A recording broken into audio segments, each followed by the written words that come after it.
focusing on the role of collaboration and working with this community data asset that HSX has developed with its members to drive investment and innovation in other areas. So from right to left, I'm joined by Dr. Palak Ramal Nelson, our Philadelphia City Health Commissioner, Joe Pyle, President of the Scattergood Foundation, Adam Resnick, Director of CHOP's Center for Data-Driven Discovery in Biomedicine, and Tony Green, Chief Science Officer for Prevent Partners.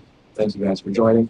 I'm Greg Liptak. I'm the VP for Research and Innovation at HealthShare Exchange. So we're going to jump right in. I'm going to start with Joe, actually.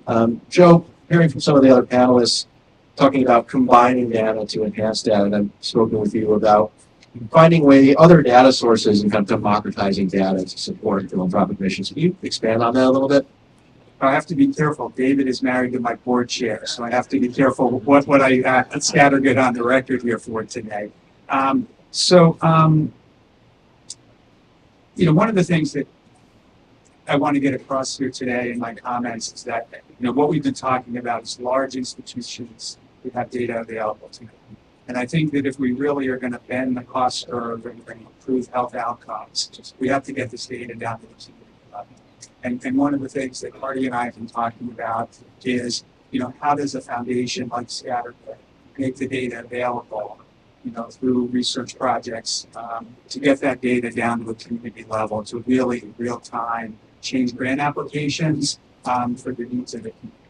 So, that's one thing that we're committed, Marty, to work with you on is how do we get the data really into the needs of organizations. I think that the other piece is we talk a lot about public health, social determinants. So there's a lot of data sets that really line up well with health data. As a behavioral health organization, we know that folks that suffer from anxiety and depression are higher utilizers in primary care.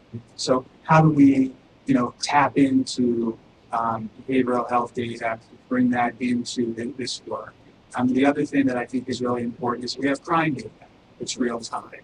We have housing data that's real time. Like, how do we start laying over these social determinants on this data set? Well, build and found great ways to share that really in real time they have a grantee and some real impact there.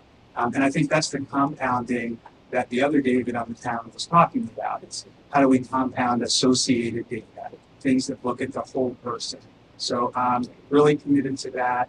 And also I think the other piece, we tend to think about these heat maps always as these negative wastelands. And the foundation has always been committed to how do we map assets. So another thing is we're talking about health data and community level data. How do we start, where are the assets that communities can thrive on and benefit from? Where's the green space in a community that may not have grocery? So we're trying to bring stuff. Well, thank you, Joe. And Dr. Ramal Nelson, I think, Joe's talking about looking for opportunity about how do you, as health commissioner, use data to keep people safe and what types of data sources and really those that HSX provide in real time. How do you view that asset as something that benefits your job ultimately for Philadelphians? Sure. So for us within the health department, making any policy decision, we have to be incredibly mindful about the data. And we utilize the data, whether it's to make decisions about current mortality or also what can we do and how can we use the data, for instance, our chronic disease data, how can we use that to calculate out years of life expectancy, life living, so that we can provide the services that are necessary for our Philadelphians. So whether it's changing around the location of the services that we provide, whether it's changing around where we go, for instance, in a community to provide vaccination data. We also look at, for our gun violence work, we also look at data and pull down data about the decedents and mortality rates. So our predominant areas or divisions that use data are our chronic disease and injury prevention, our medical examiner's office. We also use data, and we're using surveillance data for COVID and COVID-19, and we work to incorporate all of those data points. Look, people that I work with are incredibly sharp and smart. I get to work with some incredible experts on a daily basis. What augments that work is having this real-time data available so that we can then kind of take our hunches and actually utilize them to make solid policy decisions and provide interventions in communities where they need them. To Joe's point, working the mayor's vision about cleaner, greener, safer, and economic opportunities for all, using those heat maps and looking and partnering with our Parks and Rec area to figure out how do we, here are pockets of chronic disease and here's some green space. How do we convince the community members to then, capitalize on our We Walk Philadelphia program? And how do we see those interconnections and not only just use the data for the health department to make those decisions, but also elaborate on that data with our other partner departments and assist them along, because at the end of the day, our focus is the social determinants of public health and how do we address those to help Philadelphians thrive, not just survive.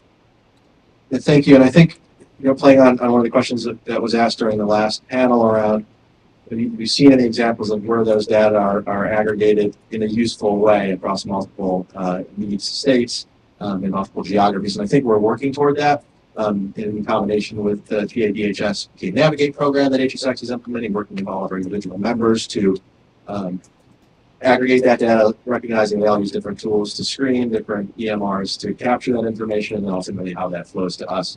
So I think working collaboratively, we can, I wouldn't say pressure, but have kind of the right message and right impetus for our regional partners to make some changes to the way that they currently do things, all to serve the greater good. Adam, I think a lot of our past conversations around collaboration and your description of how collaborating is a competitive advantage. How do you view that in your role at CHOP in helping to treat kids with cancer, and how do you think HSX plays a role in helping? Yeah, so Eric mentioned I'm a CHOP, and my career really began and still is focused on pediatric cancer. And, pediatric cancer is the leading cause of disease-related death in children, but thankfully it's a rare disease context. So for us, even here at CHOP, in one of the country's largest healthcare systems, we want to empower our data. We actually have to connect it because we're trying to actually imbue knowledge through connectivity and informing care on rare disease populations. And so in many ways, out of existential need, we began to think about how do we innovate on that process and what are the frameworks that drive that collaboration framework for improved care of patients. Somebody earlier said you can't manage what you can't measure. We say you can't cure what you can't measure. And so for us, as we began thinking about that process, it became very clear that we have to intersect between clinical trials data, research data sets, and real world data if you want to have meaningful change. The part that was really exciting for us is that even though as a pediatric enterprise at CHOP, we began driving collaboration initially across 4 institutions and then 35 institutions partnering with HSX, that process between sharing data and collaborating is hard, but began getting enabled through technologies. So I'm really surprised actually that nobody thinks of the word AI, right, on this panel, right? It's coming everywhere. And I think the key part that we learned is that data is one kind of asset, but the real asset is those who can exchange, move, and operate in the data.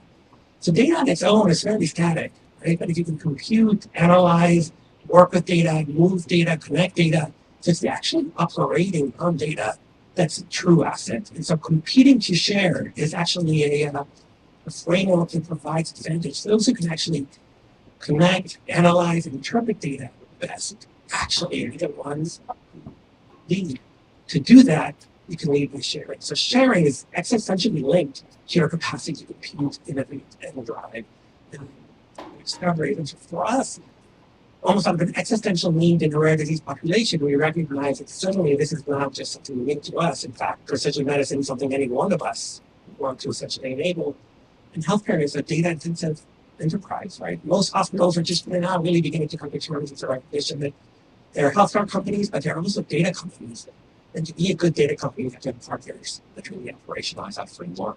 And so for us, it's been a transformative arc of really transitioning how we think about the role of data in empowering discovery, leadership regionally, and that those who can share can outcompete anyone. Those who can share well in that process. That's a very, sort of different way of thinking about data in the product.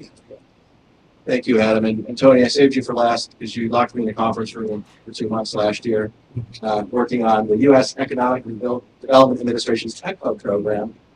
Certainly a big win for the region to be designated. Only 30 other parts of the U.S. were received that designation. It was not without challenges, and some of the federal uncertainty has presented challenges, as well as the life sciences sector. Where do you see collaboration, and how does HSX and kind of the research network that was proposed as part of the Access Project kind of give you hope for economic opportunity and economic mobility, as we mentioned by, I believe, Meredith and Q, as kind of an important element of your job and your role as the regional innovation officer? Thank you, Mr. Reagan. It was more than 2 months. There was a lot of arm twisting. But the fact remains, for those who don't know, Ben Franklin Technology Partners, we are a economic development organization that achieves its mission as a nonprofit venture capital. It's not C9 number one. We get our core funding from the state of Pennsylvania, and our job is to invest in technology. What we also do is build public-private partnerships around emerging technologies. And in that context, as we go here today, I had the privilege of meeting 70 organizations in the tri-state area to compete for these EDA designated tech hubs through the U.S. Department of Commerce, funding coming out of the CHIPS and Science. And the challenges here are multitude. One is, put this in the back of your head. Our hub is focused on precision medicine or cell and gene therapy, because we had to find an asset in our region, not Boston, not New York, or colleague in New York, I'm sorry to say, you gave me a light. Right now, it's still start with the basics. But the fact is, we are a unique ecosystem in the greater Philadelphia area. Always have. So, how do you pull organizations together to think about this challenge? A cell or gene therapy product costs between $2 and $3 million. How do you make that $150,000? That's the goal. You need to change the way discovery is done, like the word atoms go You need to completely change manufacturing technologies. So you need data, AI, machine learning, and and most importantly, what distinguishes our hub from some of the others around the country in healthcare is how do you get this next generation of interventions to the people that need it? How do you shorten a clinical trial? For those of those Spark Therapeutics here, which was the first gene therapy approved by the FDA, it took 13 years from discovery from Kathy High's lab to FDA approval. Phase 3 clinical trial alone was 4 years. That's unsupportable if we were going to get these interventions to the people that need them. So we are working through the hub. We've got 70 partners, and it's not just collaboration among the data that goes underneath all of this. The data at the discovery phase, the data at the manufacturing phase, the data at the clinical trial phase. It's also how do you get organizational collaboration, not just data collaboration, but organizational collaboration. That's a tricky business. That took a lot of baseball bats. But we got it done. We have every medical center, every research institution. We have, believe it or not, the steam fitters unit is part of our consortium because they build the GMP facilities where the manufacturing is done. They need to understand how to do analytics. So there's data everywhere. But the key piece and the reason we brought HSX as sort of the lead for our access project is precisely of what they do. How do you manage data? How do you design better clinical trials? So instead of taking 4 years, it takes 2 years. So you're talking about saving $100 million. How do you now design better clinical trials? Not just faster, but better, more successful clinical trials. And then how do you use those data to help get this through the FDA to the people you need huge amounts of data, not just from the clinical file, even the clinical coordinators. Who's out in the field? How are the hospital systems going to get to North Philadelphia, Camden, Wilmington to actually be in and do it? That's all data driven. That's what the hub is really about. It's getting these interventions to the people who need it, cost effective way, is meaningful to the health of our nation. Thank you, Tony. I think I want to close on just another thought on collaboration and the importance of it in the environment of sensitive information like healthcare data, right? So, and I've been at HSX for about 3.5 years, and something that Marty and team has said that it really sticks with me is we kind of move at the speed of trust. So we spend a lot of our energy and effort creating trust around the data network. But now we're talking about collaborating and expanding access to it for other organizations who could also benefit, right, for the greater good, non-commercial purposes. How do we best do that, right? Where do you think, our role is, and then the role of, say, one of our large members like CHOP at? We'll start with you and close off on this question and then take questions from the audience. Very early on, we recognized that our shield, right, what essentially drives our capacity to collaborate and share, as you suggested, is trust. In many ways, it's actually the trust of the patients. We actually engage patients and families and ask them, do you want us to share data for the purposes of advancing cellular research? Most of them said, yes, hell yeah. I thought you guys were already doing it, right, as a process. So in many ways, what we have found is that patients who are not self-consumers, they're the producers, they're the producing data in some ways, right? Are 110% become trusted entities, exchanging data, operating on data. In fact, they expect us to. We actually have patients and communities who want reports on the following kinds. How many people have touched their data? Not because they're worried about security or breach, because they want to know enough people are actually trying to analyze the data, trying to actually do and progress the research and advance the discovery process. They get frustrated if only 100 people look at the data in this last month, right? We want as many people as possible, right, to get a data on the process in a trusted setting. So it's that combination, right, of a trusted entity who engages with the patients and the families who are generating that data, partner with other trusted entities that really accelerates the process in alignment with the ultimate goal, which is helping patients in partnership with it. So for us, recognizing that you have trust across the patients to providers, to institutions, to partners, that's the key to really fix this process.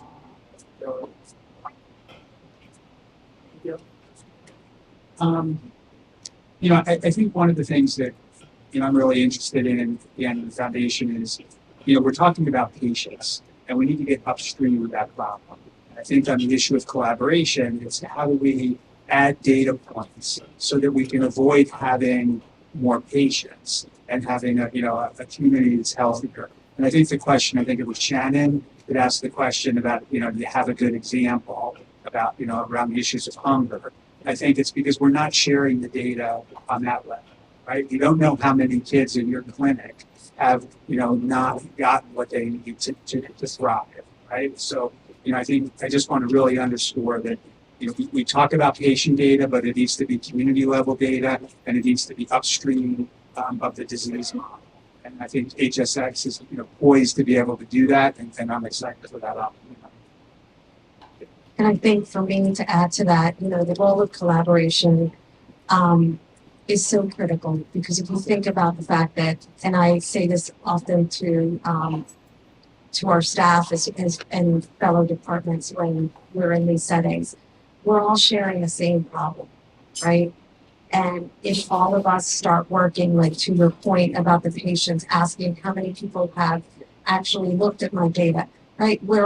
It's a joint problem, whether it's the federal funding crisis, whether public health being under attack, it's a shared problem. If Medicaid goes down, it's a shared problem. We all have to kind of stand together and collaborate. And I understand and I value the security and all those measures that are important.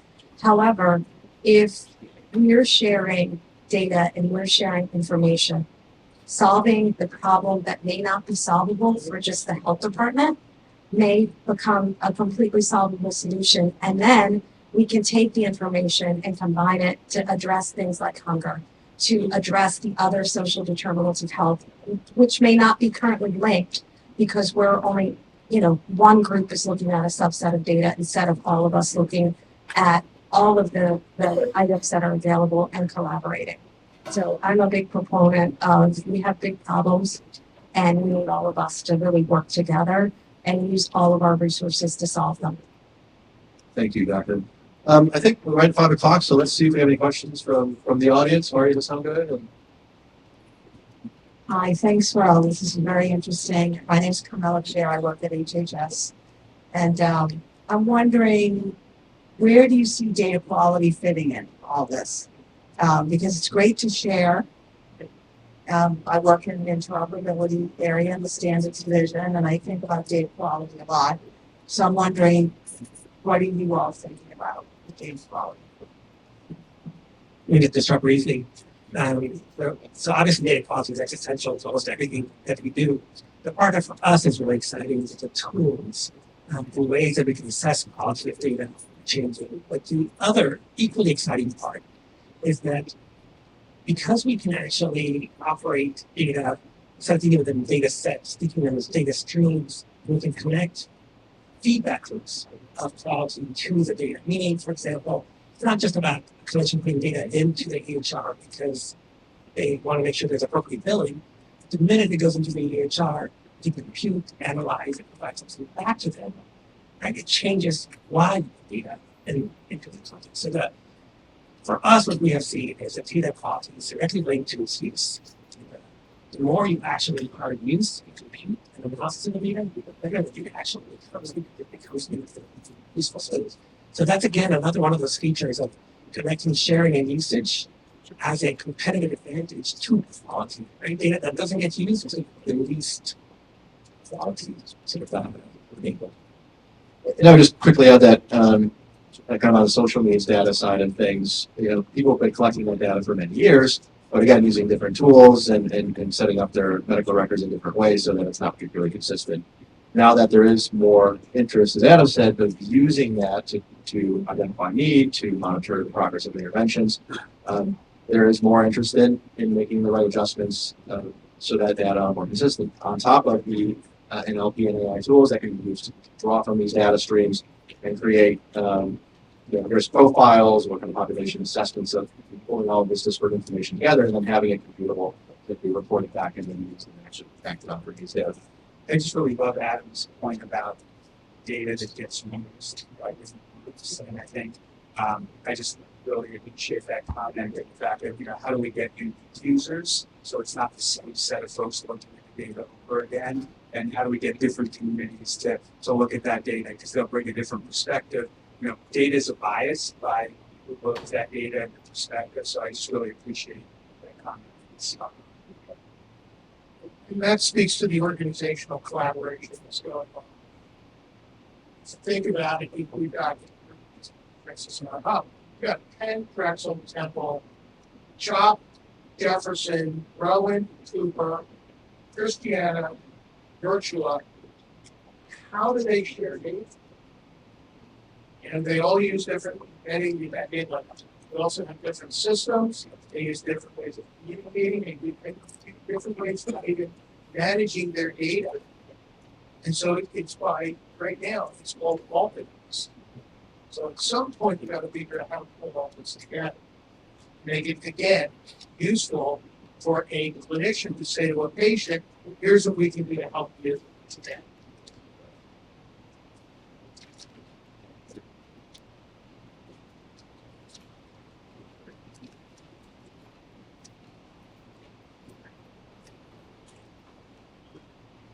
Hi, Rosemary Communities from Connect America.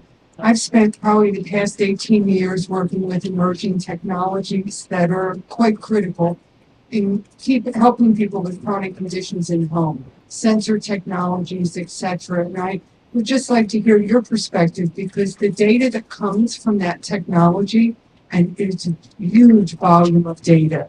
There are ROI studies and clinical trials showing that it can reduce unnecessary admissions to the emergency room. those data are not necessarily stored in a health system's electronic health record, yet they are so critical to managing the health of the population. I just am interested in hearing your perspective on, and I've spent most of my career with EHR, so this is not, it's a fact. They're not sitting within the EHR of the health system because the care now that's being delivered in the home is acuity levels have increased and we really need this technology. I'll start from like putting on my Ben Franklin hat as an investor. We probably looked at 250 different potential solutions to that for home healthcare, for delivery, iPhone apps, you name it. We've invested, I think, in about 50 over the last 10 years. We actually had a partnership with Blue Cross to co-invest in technology companies that were trying to solve this issue. But you hit a very important point. Where's the data? Who's using it? Most of the initial companies that came to us, most of their applications are not even HIPAA compliant. Apple would not release its code at the beginning. So you're starting from a very low baseline. We're starting to get there. We've actually pretty much stopped investing in digital health because it's still a lot of noise. And to your point, we still don't know where all the data are. Just to make one comment. So it's not uncommon for us to have a patient or a family come in and they have dreams of notebooks or an iPad where they've said, my son had this happen to them, this happened. They're collecting data in ways that they sort of feel exactly what they're saying. But there are things happening at home that's not in the electronic health record. For me, I'll just share a small tidbit. I remember I was talking to a small startup that was trying to support micro-lending between individuals. And they were collecting data between this is on the finance side, the lessons I think we should bring to healthcare. And they're collecting information about people who are potential, kind of lendee or receiving. And they created a model for what predicts if somebody's going to pay you back. And they showed me the model, and one of the things that contributed to whether or not you're going to pay back was whether or not, what was the average charge on your phone, right? Essentially, what's the average charge state on your phone? For me, this was a light bulb moment of like, how do we make sure we collect information that we wouldn't, on the front end predict, right, has an association or some component. Now, I don't know, don't get things from, I'm not sure if it was low charge, meaning you're highly efficient, you're going to pay back, or low charge, meaning you're not, a good caretaker of money and should trust you. But this idea that that data that surrounds an individual has a contributing element to their trajectory. Right? We've noticed a long time from social determinants of health or other contexts, like almost any data element that surrounds someone. Really exciting part is the way to collect data and analyze data has transformed over the last 5 years. And it's easy to forget that there's no child who was born when the HSX started who is yet an adult. Right? It's easy to forget that the digital footprint, right, of healthcare and long-term prediction is still very young. That's really what we should plan for. And to your point, I think expand that narrative of data that could predict long-term health for children and their other patients. Let's give them a round of applause. Thank you. And thank you all for coming.